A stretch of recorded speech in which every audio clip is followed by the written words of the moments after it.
Prepara o café, Ou a pipoca. da Manicast vai começar. Olá, pessoal, sejam bem-vindos a mais um da Manicast. Hoje nós temos um convidado muito especial que vai falar sobre um tema para quem busca mais qualidade de vida: medicina física e reabilitação. Acredito que vocês talvez ainda não tenham ouvido falar sobre isso. O nosso convidado é o Dr. Ricardo Lira. Seja muito bem-vindo. Boa noite, Denise, boa noite, Gustavo. É um prazer enorme estar aqui com vocês nesse episódio novo aí do da Manicast. Excelente. Para começar, Ricardo, o que é a fisiatria? O que é a medicina física ou reabilitação? É a mesma coisa? E como que essa especialidade ela se encaixa no cuidado integral do paciente? Excelente pergunta. Medicina física e reabilitação e fisiatria são a mesma especialidade, né? São dois nomes diferentes da mesma coisa. Então, ela se encaixa no perfil do paciente pelo seguinte: vamos falar um pouco de história, né? Surgiu nos Estados Unidos, pós Primeira Guerra Mundial, para tratar daqueles pacientes que eram amputados, sequelados da guerra. Então, isso é interessante. Então, a palavra-chave da especialidade é, de fato, reabilitação. E se encaixa no paciente, no cuidado, porque todo paciente, independente do nível de acometimento neurológico, ortopédico, muscular, ou cardiológico, ele precisa ser reabilitado. E essa palavra quer dizer o quê? Eu preciso devolver para o paciente aquela condição que ele tinha antes, ou pelo menos colocar ele de volta, inserir ele no contexto social. Então a especialidade se encaixa nesse contexto. E Ricardo, que tipo de paciente costuma procurar o fisiatra? Qual perfil, os perfis que, em via de regra, procuram o fisiatra? Então, Gustavo, geralmente são os pacientes que têm algum tipo de sequela. Como a maioria das sequelas, elas são sequelas neurológicas e sequelas musculares, ortopédicas, a gente acaba tendo uma interface muito grande com essas duas especialidades, com essas três especialidades, né? Que é a neurocirurgia, a neurologia e a ortopedia. Claro que tem outras, né? A reumatologia também, né? A cardiologia também, mas a base da fisiatria é uma interface com essas três: neurologia, neurocirurgia e a ortopedia. Muito interessante. E nessa especialidade, quais são os principais recursos tecnológicos que nós podemos utilizar? Então, o que a gente tem, basicamente, é tentar identificar qual é a grande deficiência daquele paciente. Então, vamos lá. Se o paciente tem uma dificuldade para andar, mas ele tem a força dele preservada, então a gente pode estar ali com a prescrição de um andador, de uma bengala, ele vai conseguir se adaptar, né? Mas mesmo aquele paciente, às vezes, que não tem como andar, por exemplo, e aí como ele não tem como andar, ele vai gerar uma série de incapacidades, como perda muscular, dor. Então a gente trabalha também com muita infiltração e bloqueio articular, né? Para ver se diminui a dor daquele paciente. Lembrar que a dor é um fator muito limitante. Então a gente trabalha com isso também. Fora isso, eu acho que o que a gente traz mesmo de inovação é a parte tecnológica. A gente tem onda de choque, a gente tem laser. Então a gente evita que o paciente acabe utilizando menos medicação, né, via oral, que a gente sabe que ela ajuda, mas os anti-inflamatórios, por exemplo, tem uma série de consequências, como insuficiência renal, né, alguns problemas como gastrite também. Então a gente acaba utilizando laser e onda de choque, isso diminui o uso dessas medicações e eu acho que isso beneficia bastante para o nosso paciente. Então, Ricardo, você nos falou que na prática, além da medicação, né, da reabilitação física propriamente dita, há uma série de adjuvantes nessa jornada, né? Exato. Tecnologias novas ou tecnologias que vêm evoluindo aí ao longo do tempo.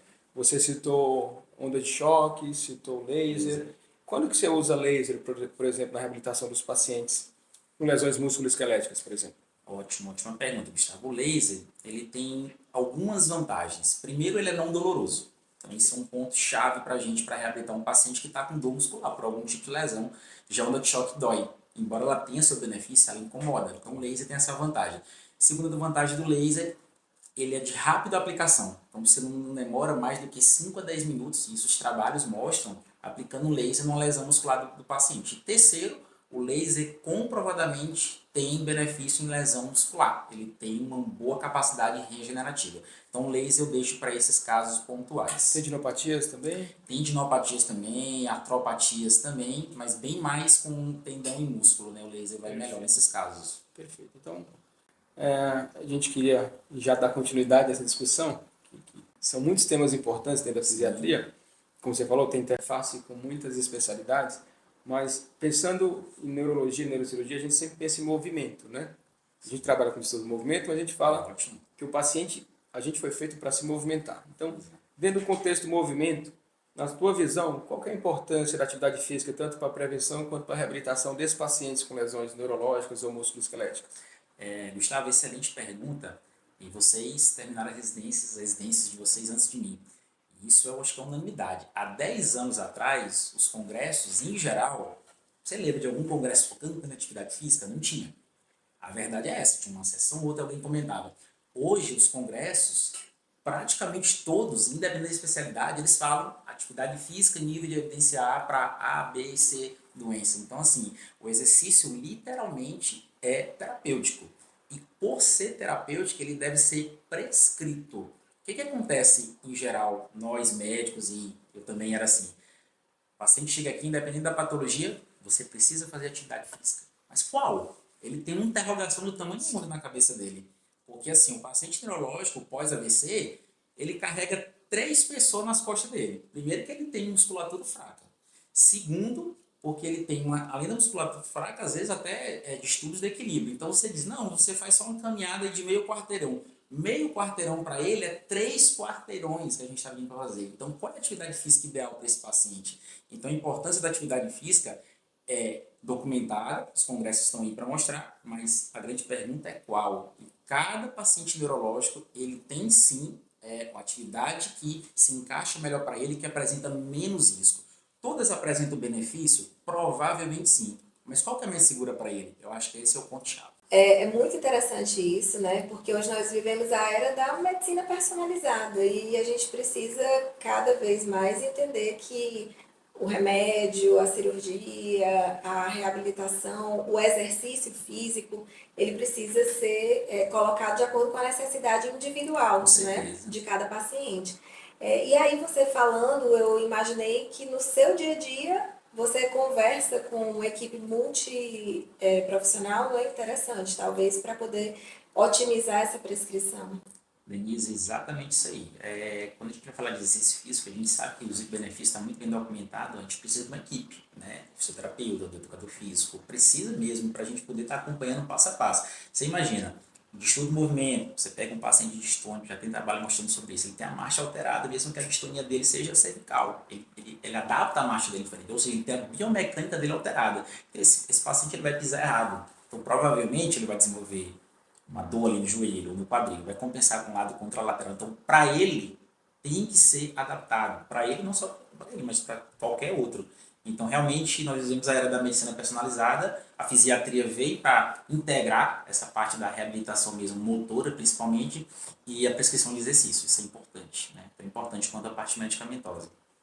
E o que você gostaria de deixar de mensagem assim, para quem está ouvindo o nosso podcast?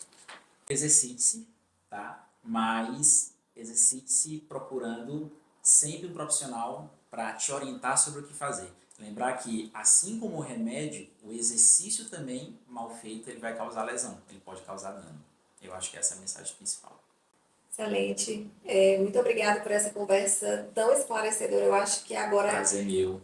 nós conseguimos entender de fato o que significa a fisiatria e passar isso para quem nos assiste. Obrigado, Denise. Obrigado, Gustavo. Estamos sempre à disposição. Para finalizar, eu queria sair um pouco do script e fazer uma interrogação. Medicina do esporte com a especialidade, talvez uma área de atuação mais recente até, e aí você vê uma interseção de pessoal da cardiologia, da ortopedia, da fisiatria, que trabalham com medicina do esporte. A meu ver, eu acho que tem tudo a ver, se você, com a formação de fisiatra, talvez você tenha até uma visão mais holística, né, da biomecânica do esporte, adaptada, inclusive, para pacientes que têm alguma deficiência. Como é que vocês veem isso na fisiatria? Gustavo, a pergunta é bem interessante. Você tem uma ideia, nos Estados Unidos, a medicina do esporte é uma subespecialidade da fisiatria. Ela não é uma especialidade médica como tal, né?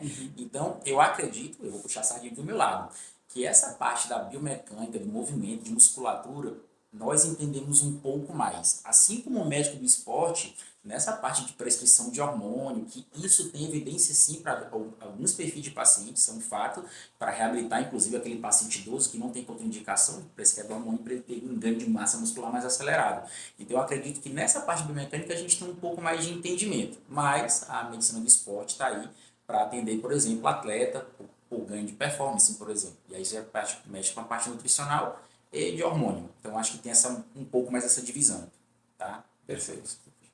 Bom, Ricardo, agradeço em nome de todo o grupo da Mani. A gente já falou, é um prazer ter você para tirar dúvidas e para esclarecer o nosso público, que eu acho que, por ser uma área relativamente nova, você muito bem sabe disso, às vezes é pouco lembrado a pacientes que deixam de ter ganhos funcionais porque não há opção para a maioria dos colegas de o paciente seguir com o fisiatra na sua reabilitação. E é interessante que isso mostra o quão importante é o fisiatra aqui na Damani, né? Nós temos muitas especialidades que conversam entre si. Então, eu e o Gustavo, que trabalhamos com distúrbio do movimento e toxina botulínica, isso vai ser tema de outro podcast, com certeza. Mas nós temos essa interface, é bem... Na verdade, só já a gente encerra, tá?